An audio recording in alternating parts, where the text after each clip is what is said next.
episodes deal with serious and often distressing events. If you or someone you know is suffering, don't hesitate to reach out to your local crisis center. Please see the show notes for this episode for suggested links and numbers to confidential assistance, and a more detailed list of content warnings available via your streaming app or the website. Thank you.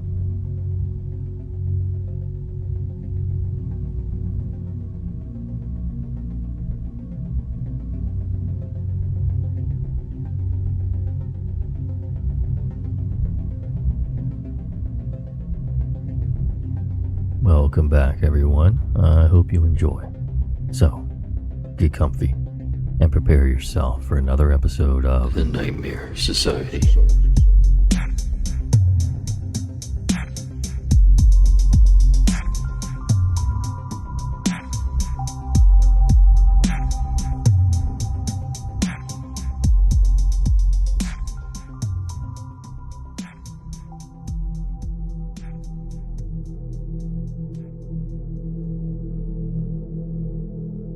This past New Year's was mine and my boyfriend's 4-year anniversary. We typically don't do much, so this year we decided to make it special by planning a romantic getaway.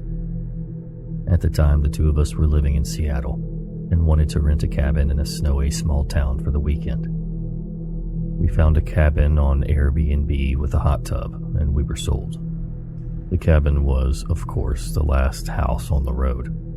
To get to it, you had to drive down a small, removed, private road that ended in a roundabout. Off the roundabout was a long, uphill driveway leading up to our cabin. We got to the cabin and it was snowy and beautiful. The cabin itself sat on top of a garage, and you needed to take the stairs on the back side of the property to get into the front door. When we got inside, there was a booklet with all the cabin's info outlined. The book said that during the snowy season, don't be surprised if their contracted snowplowers showed up to clear off the driveway. Okay, sounds good. We unpacked and realized that there was no service on either of our phones, but the booklet told us there was a landline in the cabin if we needed anything. We spent the first night by the fire playing board games and drinking wine. The weekend was exactly what we needed. We planned to spend the next day in town, and that night I had booked us a reservation for a nice dinner. We were gone almost all day, only returning briefly to get dressed up to enjoy some good food. Dinner was great, and we were excited to head back to the cabin for some champagne hot tubbing. While at dinner, the temperature had dropped and it snowed for the first time that day, coating everything in a fresh layer of powder. We drove down the private road and got to the driveway. At that point, my boyfriend stopped the car, headlights shining out in front, and asked if I noticed the new tire tracks.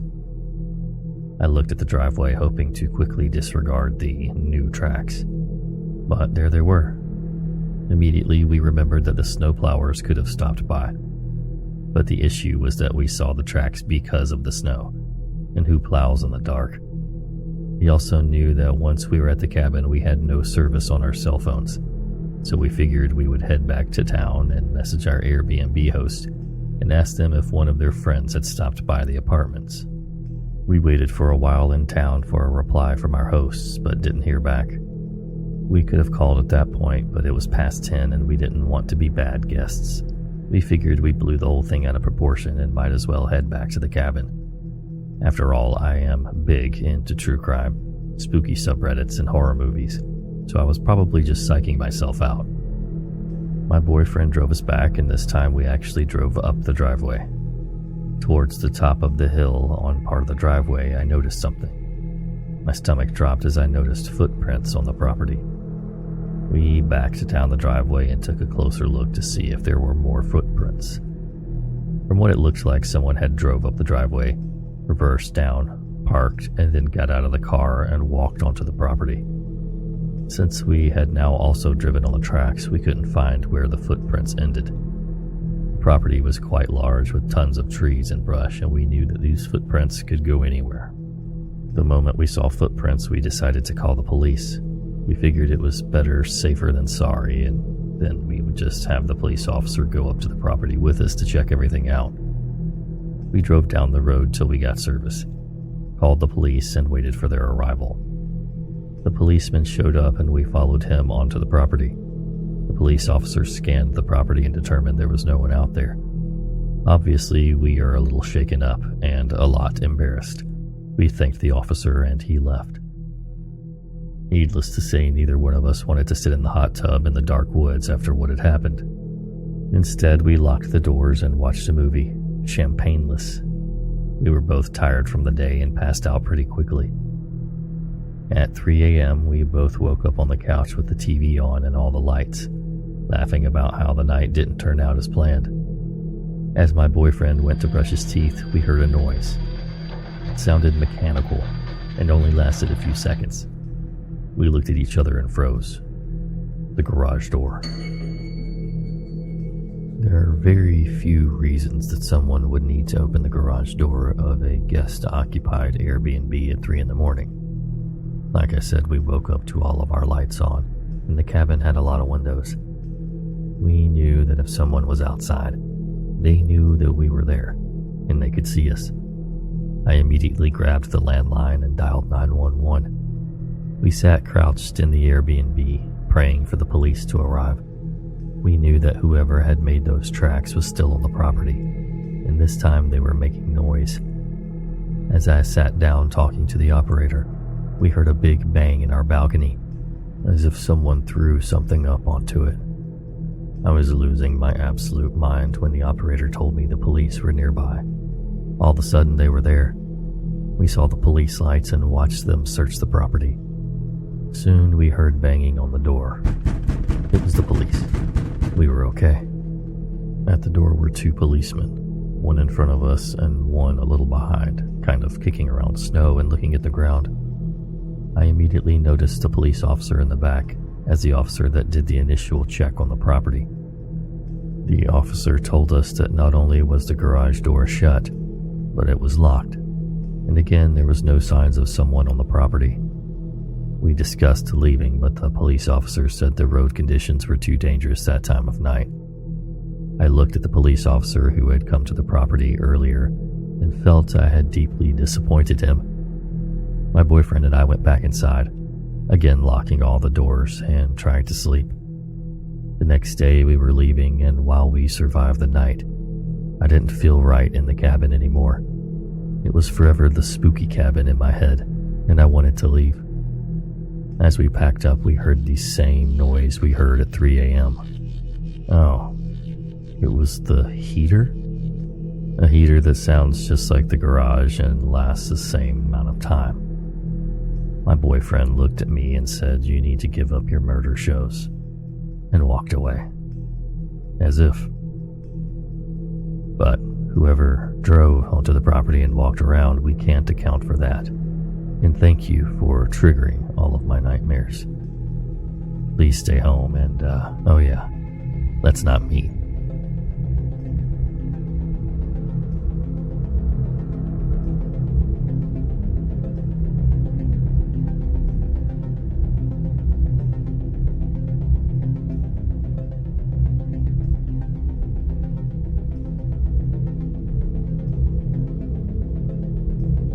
Honestly, I never hear anyone talk about it seriously, but living in a small town seems to make people cruel.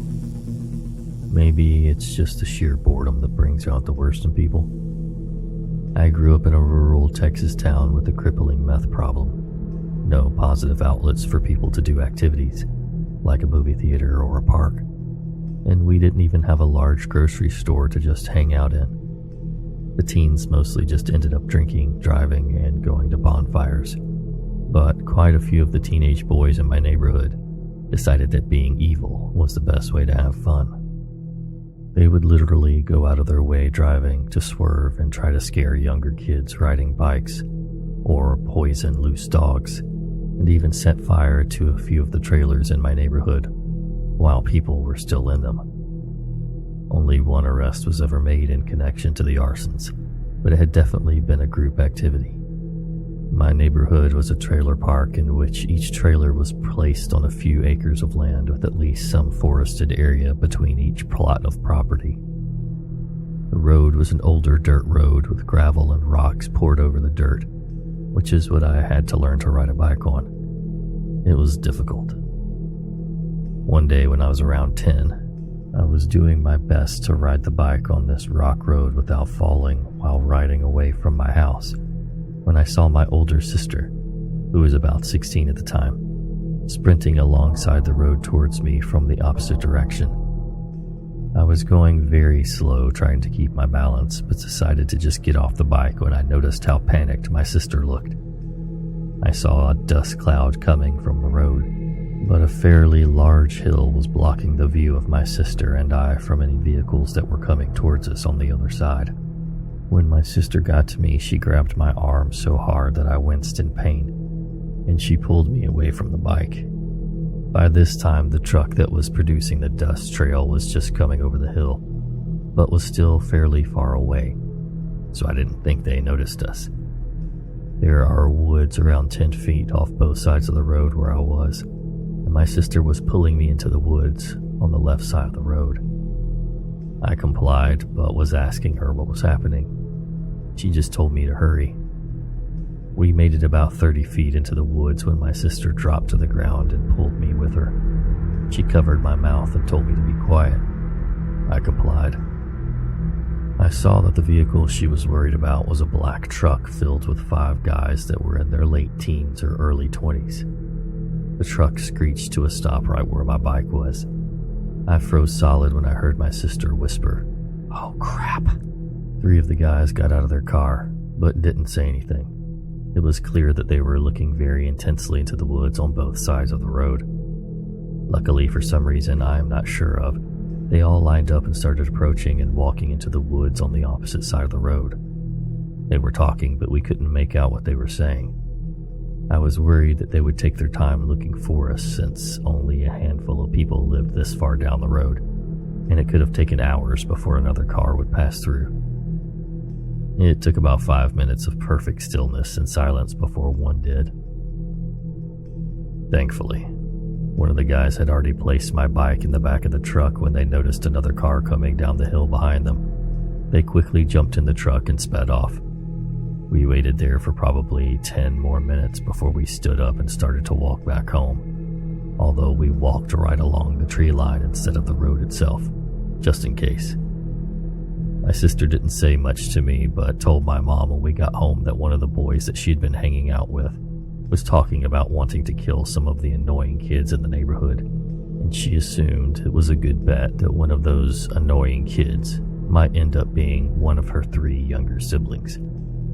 It could have been any of us, but I was the one that wanted to go ride my bike alone that day, instead of playing video games with my 2 brothers. She decided to head home when none of the other guys seemed to go against the guy talking about wanting to kill kids, or even jokingly escalate his desire to kill annoying kids with more details. She had been running home and got just enough of a head start to stop whatever they might have done before they got in their truck and started heading that way. The cops were informed, but apparently the boys disagreed and a parent claimed they never left the trailer, so nothing ever came of it. I knew 2 of the boys' names because we lived in the same neighborhood in a small town, and I know they never got less evil. They later invited my sister to a bonfire party that everyone was going to be at, supposedly, but my sister decided not to go, and when she asked all of her friends how the party was, literally no one knew about it. That is because she was the only one invited. She stayed away from them forever since, and fortunately, neither one of us still lives there anymore. Of the 2 that I knew, one is currently incarcerated for several drug-related offenses, but the other is still out there. As for the other 3 that were in the truck, I have no idea where they are or what they're up to. So to the garbage boys in the truck, you can keep my bike, because I hope we never meet again.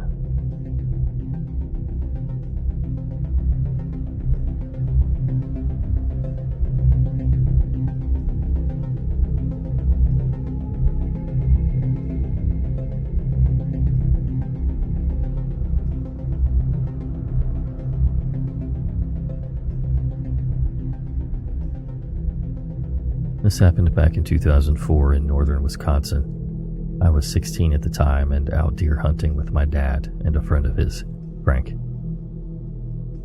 I do remember this day like it was yesterday. The dialogue isn't word for word, but the idea of it is 100% accurate. As a side note, it was one day after 8 people were shot less than 2 hours away.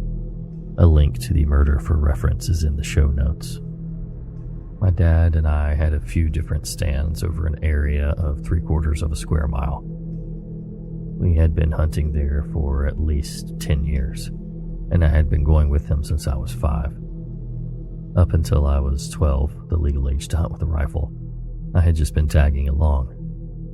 This particular morning we walked to my stand first. It was about 5 a.m., so still dark outside. I got situated and my dad and Frank went off to 2 other stands over a ridge, maybe another 500 to 600 yards off. Sitting there in the dark is always a little eerie. Not long after my dad and Frank left, I see a flashlight from the general direction of where they headed, maybe 200 yards away, roughly moving my direction. I figured they forgot something from the truck or something, so I radioed to see what they were doing. They said they were sitting in their stand and Frank was about to head to the other one. Obviously the flashlight is someone else. This isn't super uncommon, and it's not really a big deal. Those woods get crowded sometimes, and there's a spot to park in that general direction. I turn on my light so the other hunter can see that there is someone there. He stops. I see the light turn and go a different direction. No big deal. I end up dozing off while it's still dark. When I wake up, the sun is up, around 8 a.m. I sit there for a bit, radio my dad to see if he has heard or seen anything moving. Nothing yet. A couple of gunshots off in the distance is all. I get up and go for a slow little walk to get my blood moving. Not far, maybe 30 yards out and back, trying not to make a sound. I come back to my stand, sit down and take a real good look around. Nothing really going on. I finally look out to my left where I had seen the flashlight before and see orange. For anyone unfamiliar, hunters have to wear a blaze orange during gun season. I radio my dad and Frank to see if either one of them were moving around. Dad says no. I hear nothing from Frank. I grab the binoculars out of my backpack to see if it's Frank. It's definitely not. This guy is looking at me through his scope, rifle aimed directly freaking at me. This is a huge no-no. This is a massively important rule we all learn in hunter's education. Never ever point your rifle at something you do not intend to shoot. Dumb people still do it though. It's few and far between, but it does happen. This is why normal people use binoculars. My first thought was, what a freaking idiot. Thing is, even with me looking at him, he doesn't put his gun down. Now I'm starting to panic, thinking I'm going to be the next hunting murder victim. I slowly grab my rifle, get up, staying behind as many trees as I can, and walk down a little path to the side of my stand. My stand was on this kind of little knoll on the side of a much larger hill. I radio my dad, tell him what's up. He tells me to sit tight and stay out of sight. Obviously, as a 16-year-old, I could not do that, and I had to keep looking. Every time I looked, the guy was still aiming my direction, but was always standing in a different spot. Like I would look, go back to hiding, look again, and he would be 30 yards from where he was the last time. About 10 minutes of this goes by when my dad radios me and asks me how I'm doing. Looking back, he was very obviously trying to keep me calm. At the time, I thought he just wasn't taking me seriously. I told him that he's still there, but he keeps moving, and I don't know what his problem is. My dad tells me just to keep hidden and he'll figure it out, that he'll be coming up near him in a minute or two. That's when I hear the shot. And that's when I crapped my pants. Losing my mind trying to get a hold of my dad. Did he just get shot? Where the heck is he? Did he have to shoot the guy? What the heck is going on? I sit there for maybe 2 to 3 minutes that felt like hours. He radios me back and says, "All right, come on out and head toward my stand." I peek up over the little knoll I was behind and see my dad waving from along the ridge, the one that the random guy had been on. I made the trek over to him to see what happened.